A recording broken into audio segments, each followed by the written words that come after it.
Begitu banyak misteri dan kisah legenda yang tumbuh di antara indahnya alam Indonesia. Dan kali ini kita akan membahas kisah di balik penguasa laut pantai selatan dalam Kata Mereka.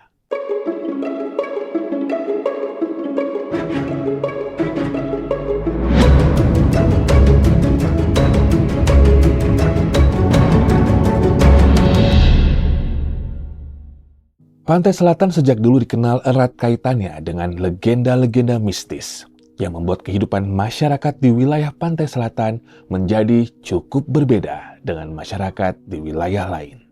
Dalam sebuah jurnal ilmiah Patrawidya yang ditulis oleh Susanto Zuhdi pada 2014, disebutkan bahwa selama bertahun-tahun, masyarakat pesisir Pantai Selatan enggan untuk melaut. Hal itu disebabkan karena kuatnya kepercayaan terhadap sosok Nyi Roro Kidul, sang penguasa laut Pantai Selatan. Laut dianggap begitu sakral dan menakutkan, yang lantas membuat masyarakat sekitar menganggap bahwa laut tidak boleh dieksploitasi secara sembarangan. Fakta ini menunjukkan bahwa sejak lama, Pantai Selatan tak hanya dipandang sebagai kekayaan alam semesta. Tak heran jika berbagai kisah misteri hingga mitos dan cerita goib berkembang begitu kuat ketika kita berbicara mengenai Pantai Selatan.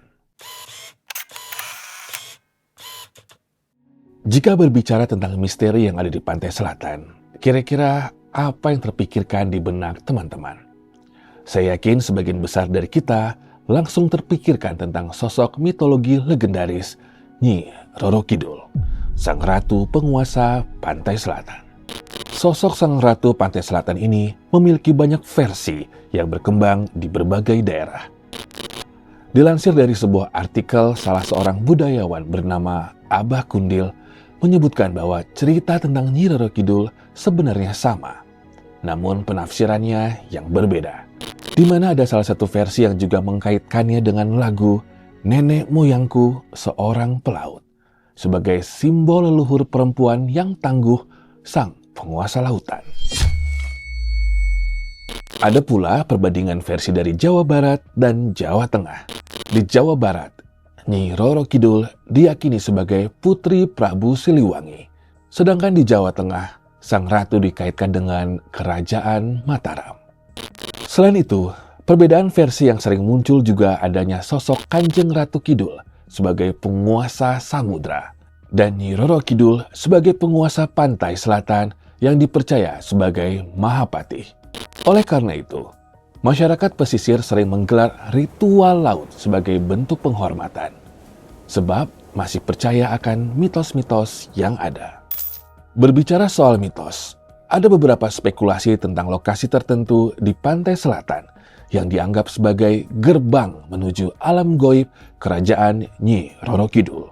Salah satunya, menurut Mbah Slamet, seorang ahli spiritual asal Bantul dalam channel YouTube Purbo Sasongko. Beliau menyebutkan terdapat sekitar 17 titik dari Nusa Penida hingga Pelabuhan Ratu yang dipercaya sebagai gerbang menuju kerajaan goib sang ratu.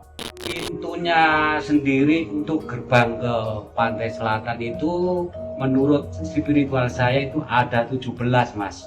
Oh, 17? Ada 17 dari Nusa Penida Bali sampai ke Pelabuhan Ratu sepanjang Pantai Selatan. Namun dari sekian banyak gerbang, terdapat beberapa titik populer yang masih dipercaya oleh sebagian besar masyarakat sebagai penghubung antara manusia dengan Ratu Pantai Selatan. Yang pertama adalah gerbang goib di Pantai Parangkusumo, Yogyakarta.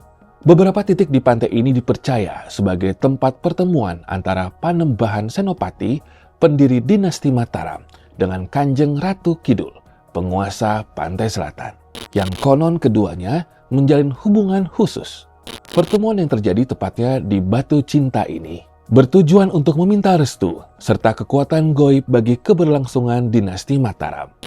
Dan hingga saat ini, Pantai Parangkusumo juga dijadikan sebagai tempat ritual labuhan yang menjadi bentuk rasa syukur dan saling menghargai antara manusia dengan penduduk laut yang tak kasat mata.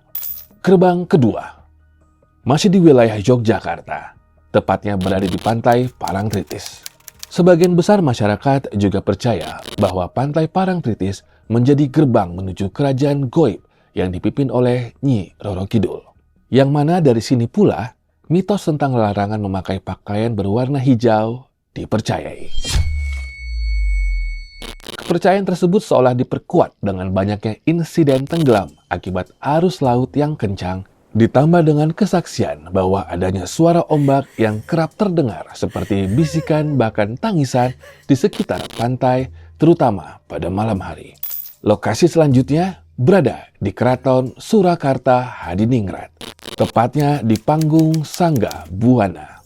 Berupa bangunan menara sakral dengan tingkat teratas yang khusus diperuntukkan sebagai tempat raja bermeditasi serta bertemu dengan Nyi Roro Kidul, membuat Panggung Sangga Buana dipercaya menjadi gerbang goib Nyi Roro Kidul yang tidak bisa dikunjungi oleh sembarang orang.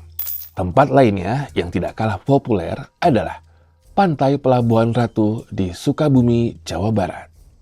Lokasi yang satu ini memang terkenal bukan hanya pantainya saja, namun di sekitar pantai tersebut terdapat sebuah hotel yang menyediakan kamar khusus untuk sang ratu. Tepatnya di kamar bernomor 308 Hotel Ina Samudra. Kamar yang dianggap sebagai kamar khusus bagi Nyi Roro Kidul ini memiliki beragam cerita mistis yang kuat di baliknya. Kamar ini konon merupakan hasil dari perjanjian seorang pemimpin negara dengan sang ratu dan dianggap sebagai gerbang goib menuju kerajaan Laut Ratu Pantai Selatan. Tidak jauh dari tempat sebelumnya, di daerah Sukabumi juga terdapat pantai yang dipercaya sebagai wilayah kekuasaan dan singgasana Nyi Roro Kidul, yaitu Pantai Karanghawu. Konon Pantai Karanghawu menjadi tempat bersemedi dan pertemuan pertama Nyi Roro Kidul dengan salah satu pemimpin negara pada masa dahulu. Jadi, di manakah sebenarnya gerbang kerajaan Sang Ratu Pantai Selatan? Selain mitos tentang larangan memakai pakaian berwarna hijau, serta ombak berangin kencang, disertai suara misterius yang diyakini berkaitan dengan kehadiran Sang Ratu, tak jarang pula kita mendengar kabar orang yang hanyut di pantai selatan, yang konon katanya disebut sebagai tumbal atau orang yang dipilih oleh Nyi Roro Kidul.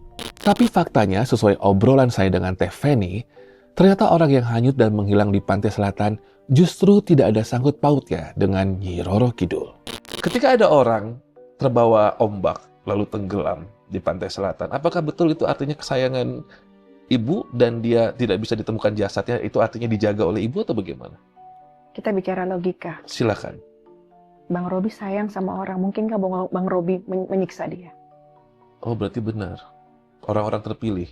No. Oh, no. Oh. Justru ibu tidak akan menyiksa beliau. Berarti bukan karena beliau, bukan karena ibu. Bukan. Terlepas dari benar atau tidaknya misteri-misteri yang tersimpan di balik pantai selatan, ada baiknya kita sebagai manusia tetap saling menghargai apapun kepercayaan terhadap mitos, ritual, dan mungkin fakta-fakta yang belum terungkap tentang pantai selatan ini. Jika teman-teman ingin saya membawakan kisah atau kesaksian pribadi di balik luasnya pantai selatan ini, silakan kirimkan cerita kalian ke email atau DM, dan kita akan berjumpa lagi di Kata Mereka selanjutnya.